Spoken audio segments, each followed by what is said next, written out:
God is our refuge and strength. Refuge and strength, God is our refuge and strength, an ever-present help in trouble. Ever-present help in trouble. Ever-present help in trouble.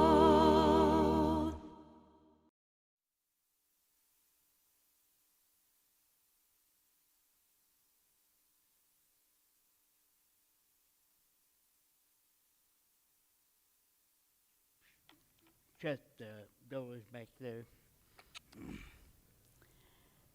I figured, okay, there we go. Thank you.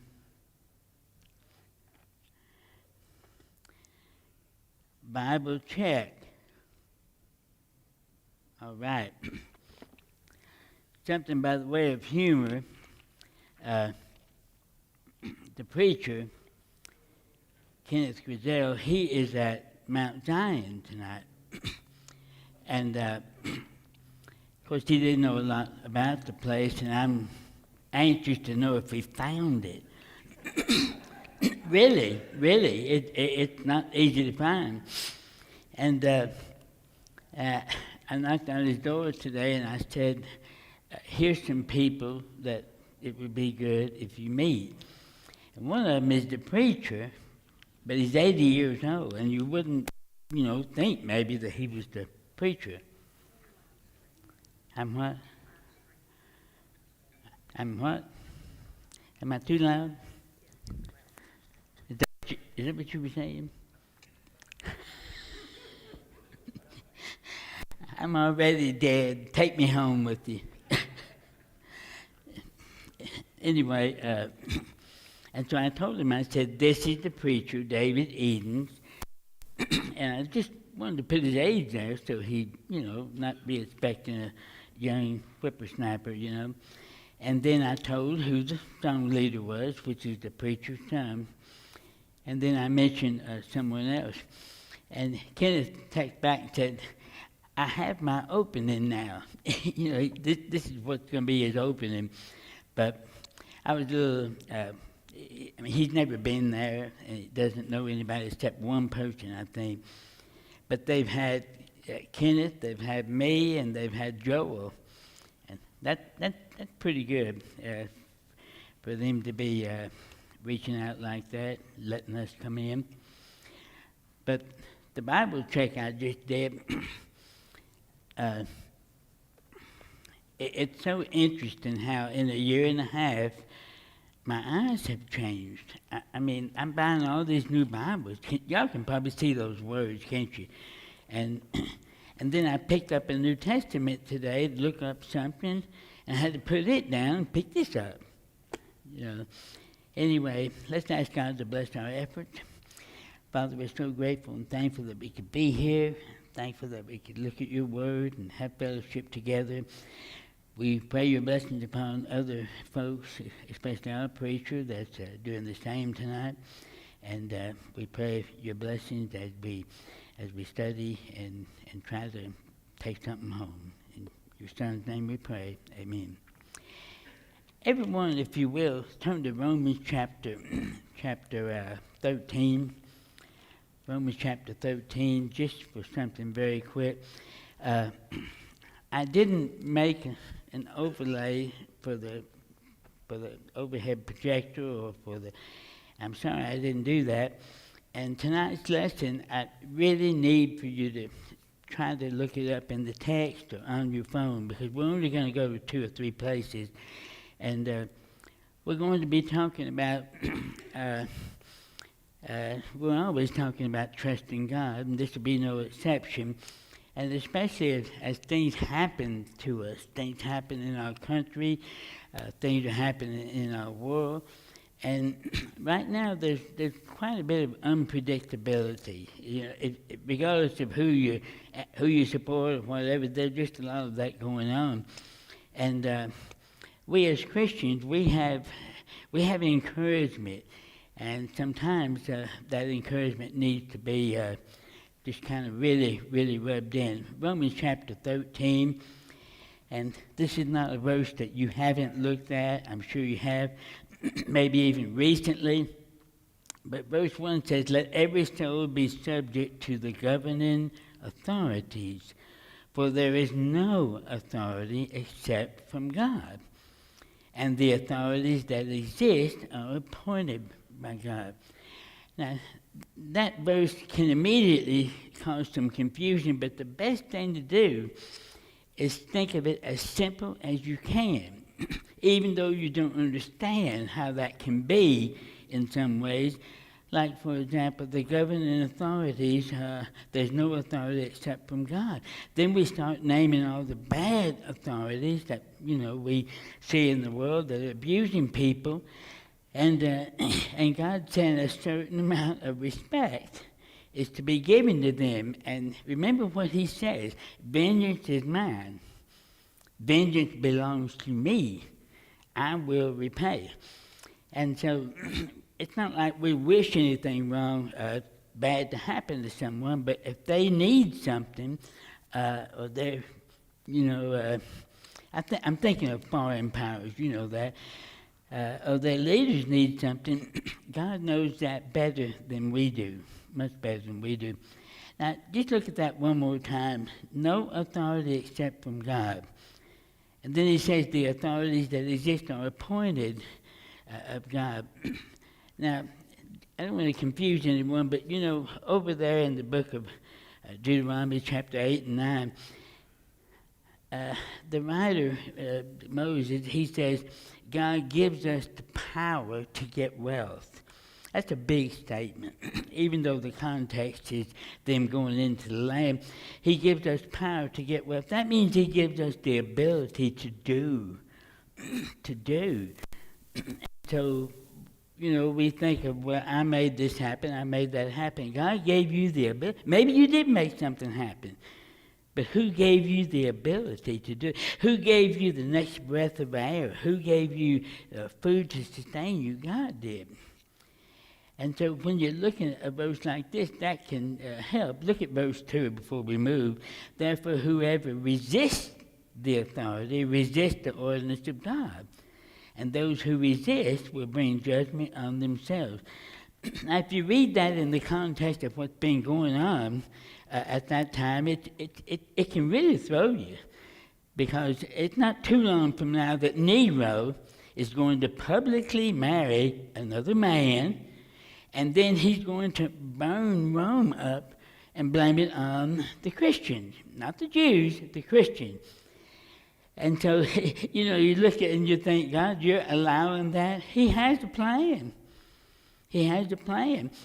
And it's so amazing that God can know every heart and every thought of everybody that did live, that is living, and that's not come yet. Now, you think about that for a moment. When you say, well, Lord, I needed you to answer this prayer. I wanted you to answer this prayer. Well, he has all these others to think about, like he has to think, in answering our prayer. In answering our prayer. Anyway, and so this is how he is with the authorities, and this is the book, the letter to the Romans, and we know what happens there.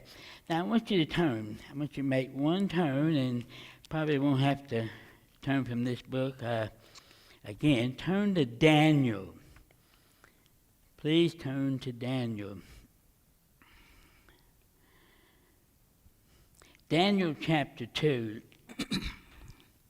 is... Let me just give you a little rundown. The children of Israel, especially Shadrach, Meshach, and Abednego, and Daniel, they're brought to Babylon. And then when they get there, things start happening. Like in chapter 1, those four young men, they don't want to eat things that defile them, and so the people that are overseeing them, they take their challenge and give them the food that they're asking for, and sure enough, it panned out. Now the king, there's no reason for the king not to have heard that. You get to chapter 2, we have another event where the people of God reign supreme. Chapter 3, you have another event. The reason I'm bringing this up is when you get to chapter 4, you want to be able to understand Nebuchadnezzar when he sends a letter. Chapter 4 of Daniel is where Nebuchadnezzar sends a letter. Now, this is not like our president, the president of Germany or Russia or whatever. This is not like that. This is the one supreme king, Nebuchadnezzar, that rules the whole world as they knew the whole world. You know, it wasn't like something was happening here, there, or yonder. He ruled the world. And so in chapter 2, he wants to know what his dream was, Nebuchadnezzar. He wants to know what it is. And so the wise men couldn't tell him what his dream was. See, he not only wanted the interpretation, but he wanted to know what it was. Have you ever done that? I do that a lot. I wake up, I know I've had a dream. I know, as Sally said, my arm flops over on her or whatever. I know I've had this dream, and I'm glad it wasn't true, or I really wish it was true, you know.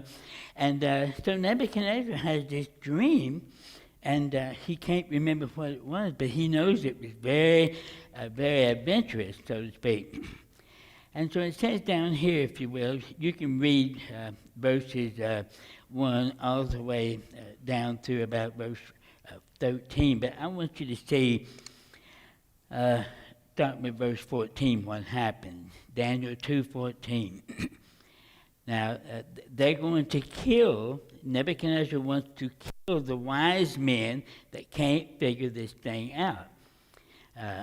You may back up to verse 10. The Chaldeans answered the king and said, there's not a man, chapter 2, verse 10, there's not a man on earth who can tell the king's matter. Therefore no king, no lord, no ruler has ever asked such things of any magician, astrologer, Chaldean. It is a difficult thing that the king requests. Now, he's mad already. Okay, he's mad already. And so watch verse 12 of Daniel 2. For this reason the king was angry, furious, and he gave command. Now, watch this. To destroy all the wise men of Babylon. Now, that's like hurting all the people that say we have elected. Doesn't matter what party, but you hurt them all together. And this one supreme ruler says, kill all these guys because they can't help me. That's as close as we can get. But, you know, he ruled. He ruled, and he's upset about this. And so what happens, if you will, in verse 13, the decree went out, and they began killing the wise men. They sought Daniel and his companions to kill them. Anyway, and so verse 14, the counsel and the wisdom with counsel and wisdom, Daniel answered the guy that was in charge of them, Arioch, the captain of the king's guard, who had gone about to kill the wise men. He said, the king's in too big of a hurry with this. Let me talk to him. And so it says down here, if you will, in verse 16, let me skip ahead, verse 16. So Daniel went in and asked the king, and it was stop killing everybody. He asked the king that he might give him time, that he can tell the king what it's about, and the interpretation especially. And so verse 17 says, Daniel went to his house and made the decision known to Hananiah, basically Shadrach, Meshach, and Abednego. Okay? Now remember, these are the people that represent Jehovah God. I'm talking about these Jews here, these particular ones. And so verse 18 says, they may seek the mercies of God from heaven concerning this secret, so that Daniel and his companions might not perish with the rest of the wise men of Babylon. So what's verse 19? Now this is good. Please watch. Then the secret was revealed to Daniel in a night vision. So Daniel blessed the God of heaven. I just want you to see some of the ingredients of this quote.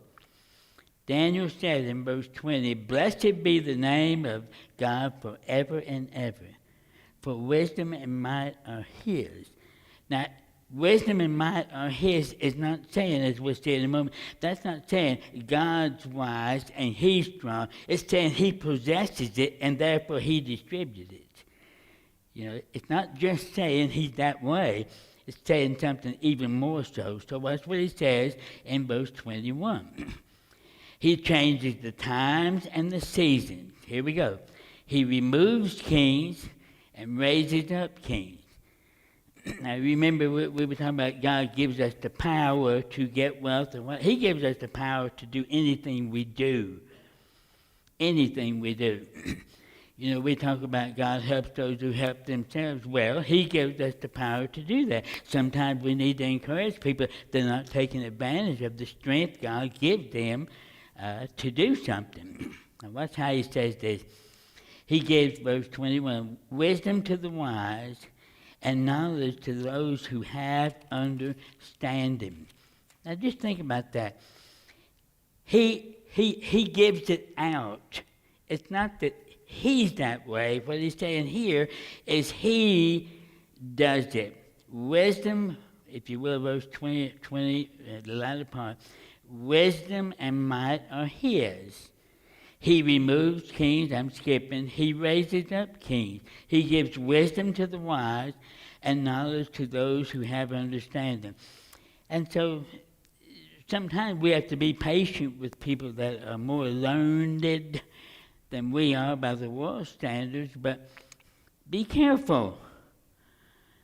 Sometimes these people are more learned by the world standards, but not by God's standards.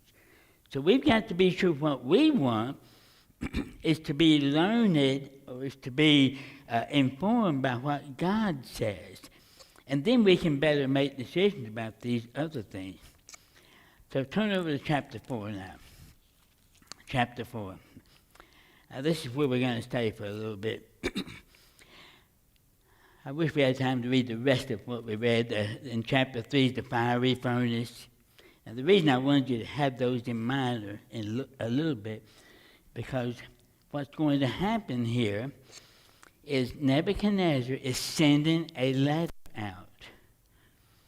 Now, can somebody in here tell me about what part of the world in modern day language would Babylon be? Where would it be?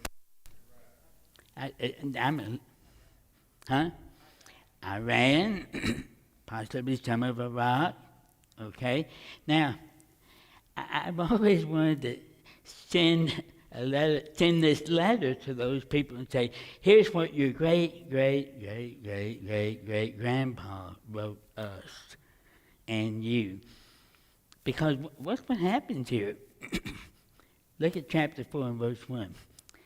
Nebuchadnezzar, the king, to all the peoples, nations, languages that dwell in all the earth. Now, we need to send this letter out. I'm being a little bit funny, but seriously.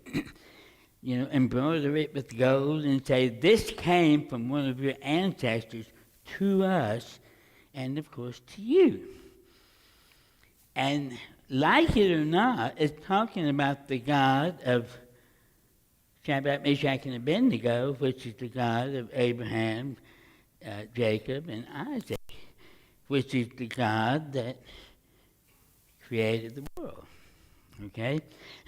And so this letter is to the world for all time.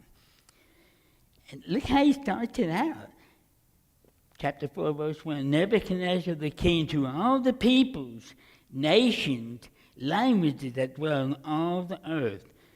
And then he says in the latter part of verse 1, peace be multiplied to you. Now he's being humble here.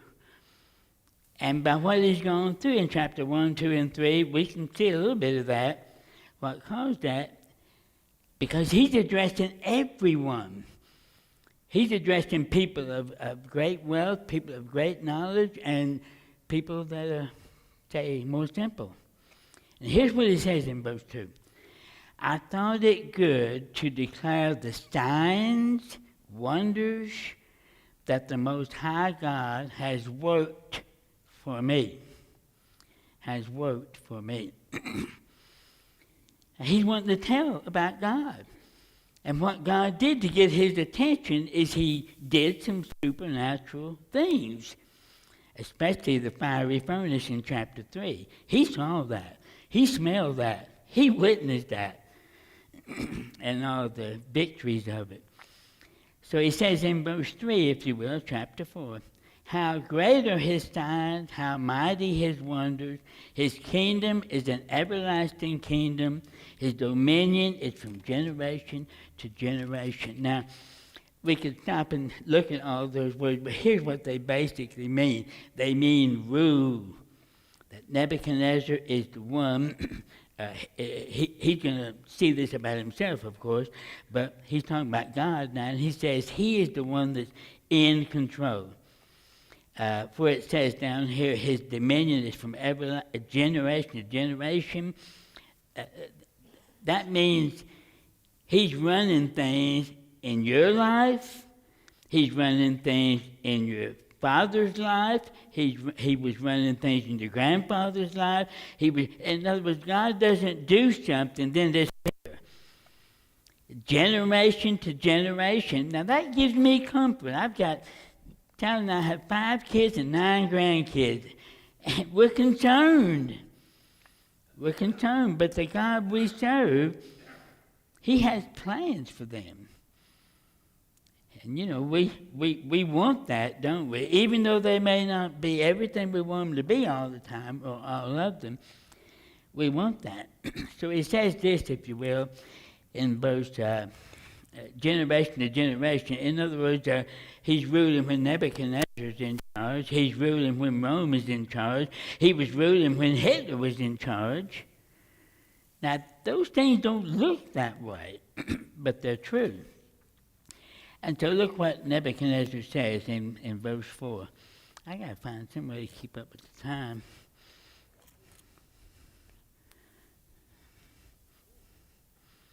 It's always a problem. Anyhow, so look at verse 4.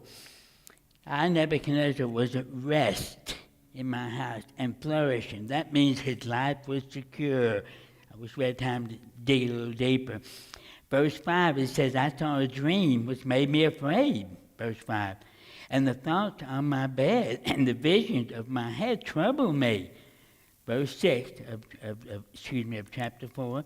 Therefore I issued a decree. Here he goes. This is what he does, right? Everybody, come and tell me about this. And in the preceding chapters, and if you don't, I'm going to take care of you.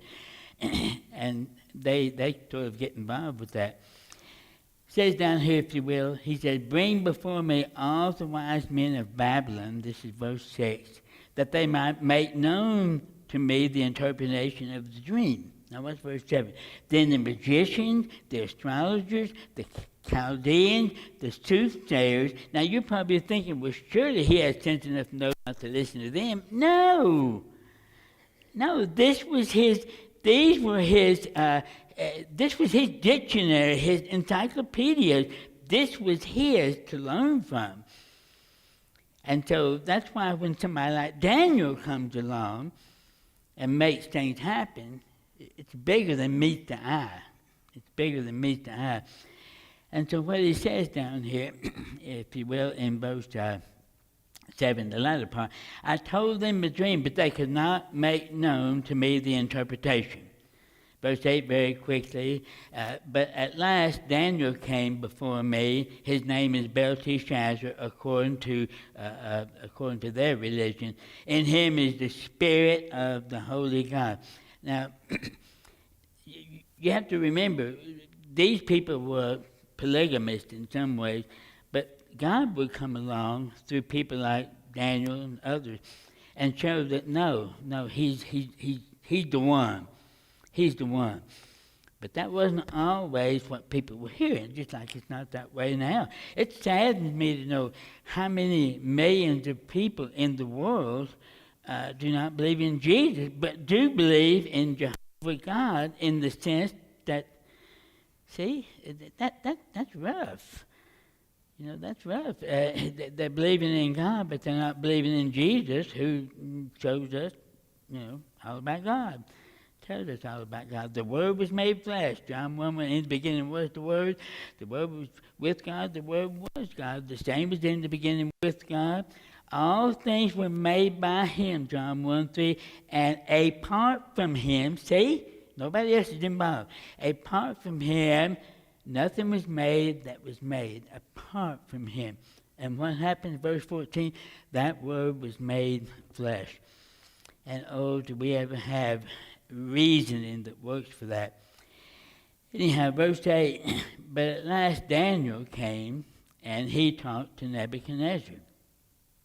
And Nebuchadnezzar, talked to him, and back and forth. In verse 9, Belteshazzar, that was Daniel, chief of the magicians, because I know that the Spirit of the Holy God is in you, and so forth. And so he says in verse 10, here's what was bothering me. Verse 10, these were the visions in my head while I was sleeping. I was looking, and now this, you need to follow this right here, verse 10. A tree in the midst of the earth, and the height of it was great. The tree grew, became strong. Its height reached to the heaven. Latter part of verse 11, it could be seen to the ends of all the earth. This big tree, now you know what the tree is going to be. The tree is going to be Nebuchadnezzar. And he is the sole ruler of the entire world. And he's writing a letter to them, to the whole world. And we got to get this letter out. We have got to get this letter out to the whole world. There it is, right there. Nebuchadnezzar, there he is. Secular history can prove he was alive. Okay? And there he is to all the peoples. And he wants to talk about what the Most High God did to him or with him through Daniel, Shadrach, Meshach, and Abednego. And, of course, especially Daniel. Anyway, it says verse 11, the leaves were lovely, abundant fruit. Skip down to verse, latter part of verse 12. The beasts of the earth found shade under it. The birds of the heaven dwelt in the branches. The latter part of verse 12. All flesh was fed from it. And that's how big Nebuchadnezzar was. And there were monarchs like this, the ones that take over like that. But we can't imagine that kind of system where it rules the whole world like that. And, of course, they would divide up and fight and war with each other and so forth. And they didn't know who was really, really, really in charge. But then here's what he saw, verse 13. I saw in the visions of my head while on my bed, and there was a watcher, a holy one. The only thing I can come up with there is an angel, okay? Somebody sent from God. And he cried aloud and said this, chop down the tree, cut the branches off, strip it of its leaves, scatter its fruit. Now, these are all things he just said were getting sustenance from this big tree. That's Nebuchadnezzar and the world, okay? Latter part of verse 13 again. Let the beast get out from under it, the bird from its branches, verse 15. Nevertheless, leave the stump and the roots. Watch this now. Leave the stump and the roots in the earth, bound with a band of iron and bronze. Now, the best time to take over any nation in those days, sometimes in these days, don't you ever wonder what would happen in World War II if Hitler got dropped?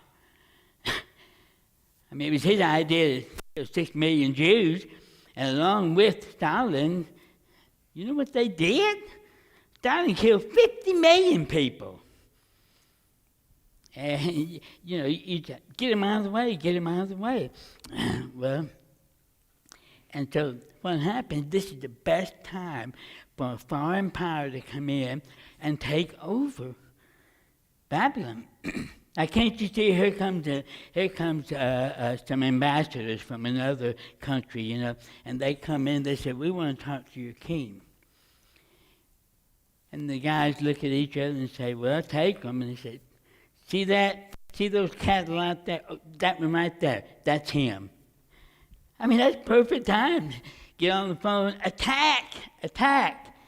But you see, that's what it means when the band of iron and bronze went around it. God's not going to let his kingdom leave.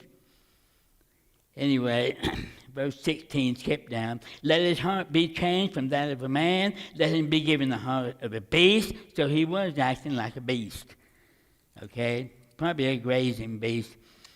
And let 7 times pass over him. There's a lot of fuss about what that 7 times is. To really make things happen in that time of day with no telephone, no TV, no high tech, probably maybe 7 years.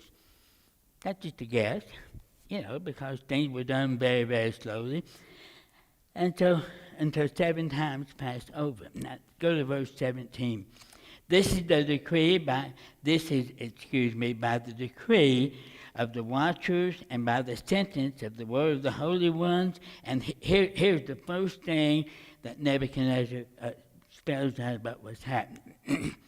In order, you're still in verse 17, in order that the living, now he's sending the letter out to the living. He's sending this letter out, chapter 4, to the living. And so what's he going to say here? This is for the living. Look at verse 17.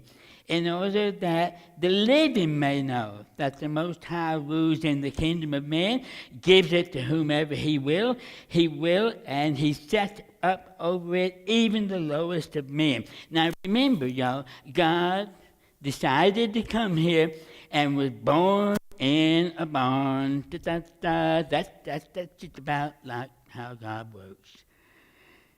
And so he pays the price for our sins, and what does he do? He mounts a very tree that he made and let that happen to him. It's just amazing. You see, if he had started at the top and worked his way down, when you're going to reach the bottom? He started at the bottom, getting to know people and so forth. But anyway, what happened? So this is your first line of that. God's in charge. And so verse 18, he said, this dream and he asked Daniel to declare it. And so Daniel starts talking to him in verse 19. And he says he knew the king was troubled and so forth. He himself was troubled. And he says this has to do with your enemies also. Verse down in verse 19, the latter part. My Lord, may the dream concern those who hate you, and its interpretation concerning your enemies. Perfect time to attack. But who was in charge? God, okay? And so verse 20, he describes it again, and then finally he comes to it. And so look what he says, if you will, in verse 23, verse 23. Inasmuch as the king saw a watcher, and he explains it again, okay? And you come down and look at it till 7 times passed over. We're still in verse 23. Okay, verse 24. This is the interpretation, O king. This is the decree of the Most High, which has come upon my Lord the king. Now watch verse 25. They will drive you from men. Your dwelling shall be with the beasts of the field. They shall make you eat grass like an oxen. You will be wet with the dew of heaven until 7 times passed over. You know what's it all about? Look down in verse 25, the latter part. Till you know, and all these people you're sending the letter to, till you know, and all the people he's sending the letter to, till you know, and all the world that he's sending the letter to, special delivery style, he's saying, tone it down. I'm going to try that on you at home tonight. Tone it down.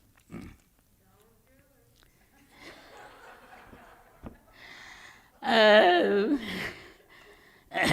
Anyhow, and so the same thing happened, and And so inasmuch as they gave command and that takes place. Now that's the second time you see God's in control. God's in control. Okay, now turn over, if you will, in chapter 4 and look at verse 27. And I'm gonna guess that the next 2 or 3 verses we don't really know sometimes what's what happened. Verse 27. O King, therefore, O King, let my advice be acceptable to you. In other words, you're about to become an animal, so to speak. Break off your sins by being righteous, your iniquities by showing mercy to the poor. This kills me. It's always about those poor people.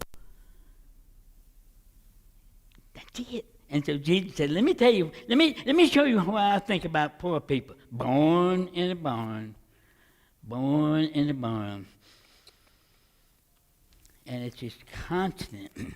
The latter part, if you will, at verse 27, perhaps there may be a lengthening of your prosperity. Anyway, verse 28, all of this came upon Nebuchadnezzar. At the end of 12 months, he was walking about his royal palace, and he forgot everything, okay? It looks like he did. Verse 29, he was walking about the royal palace, and he got cocky. Verse 30, and the king spoke, saying, Is not this great Babylon that I have built for a royal dwelling for my mighty power and my honor and my majesty? Verse 31, while the word was in his mouth, a voice fell from heaven, King Nebuchadnezzar, to you it is spoken, the kingdom has departed from you. It has departed from you. Now, that's what God says anytime a kingdom takes over or departs. He's in charge. He's in charge. And he knows the hearts and the thoughts of everybody in charge. I mean, everybody involved, excuse me. He knows all that. And I tell you what, that really makes me feel good, you know, because God's in charge. And I'm asking him to do something, yet, Lord, I don't want this person to be hurt because you give me what God's taking care of all that. Put your calculator away, whatever calculator you use. God's taking care of every bit of that. And so it happened to him. And what's it about? Skip all the way down, if you will, to verse 32. And they shall drive you from men, your dwelling will be with the beasts of the field. They shall make you eat grass like an ox until 7 times passes over you, until you know. Now watch verse 32, the latter part. Until you know that the Most High rules in the kingdom of man and gives it to whomsoever he chooses. This is a letter. This letter has been sent. Anyway, and so verse 33, it came to pass. It came to pass. His body was wet with the dew of heaven. Hair had grown like eagle's feathers. His nails like bird's claws. And then it ends. Go to between verse 33 and verse 34, it's over. At the end of the time, I, Nebuchadnezzar. Now remember, this is the guy writing the letter, okay? Remember, he is writing the letter. There it is, chapter 4 and verse 1. Nebuchadnezzar, the king, to all the peoples, nations, languages that dwell in all the earth. And so he says, it happened. It happened at the end of the time, verse 34, I, Nebuchadnezzar, lifted my eyes to heaven, my understanding returned to me. I praised the Most High, praised him and honored him who lives forever and ever. And then it stated one more time. For his dominion is an everlasting dominion. Watch that now. Verse 34. His kingdom is from generation to generation. Listen, that generation to generation is so important. God's in control in each generation. He doesn't go hibernate or anything like that. Verse 35, all the inhabitants of the earth are reputed as nothing. He does according to his will in the army of heaven. Doesn't that make you feel good? And among the inhabitants of the earth, no one can restrain his hand or say to him, what are you doing? Now, he closes this out, and watch verse 36. At the same time, my reason returned to me. Okay? No telling what people thought of him. But for some reason, nobody attacked. Nobody attacked. My reason returned to me, chapter verse 36. And for the glory of my kingdom, my honor and splendor returned to me. My counselors, nobles resorted to me. I was restored to my kingdom. An excellent majesty was added to me. What's the result of this? Verse 37. Now I, the man who's writing this letter to you, now I, Nebuchadnezzar, praise and extol and honor the King of heaven, all of whose works are truth, his ways justice, and those who walk in pride he is able to put down or abase them. Now, the reason I did this, you can read, and all that, is sometimes we take that story, I have, for granted. Well, yeah, that's the chapter where. It's like, the fiery furnace. Yeah, well, that's the story in here. But there's always some more to it. This is a man that sent a letter to the whole world. And he told about the God of Shadrach, Meshach, Abednego, and Daniel. He told about that God. And that's interesting because he just got through whipping up. Go to the last chapter in 2 Chronicles, whipping up on them, destroying their temple, carrying them over to Babylon, and then these 4 young guys walk up and say, "You're still not in charge." They didn't do it that way, but you're still not in charge. Our God is in charge. One of the things you might be aware of, what time we got? Huh? Let me say one more thing, okay? One of the things that well, I'm afraid it's going to take too long. Once I get started, it will just be too long. Thank you for your time, and you are dismissed. If she got the right time. Yes, she got it.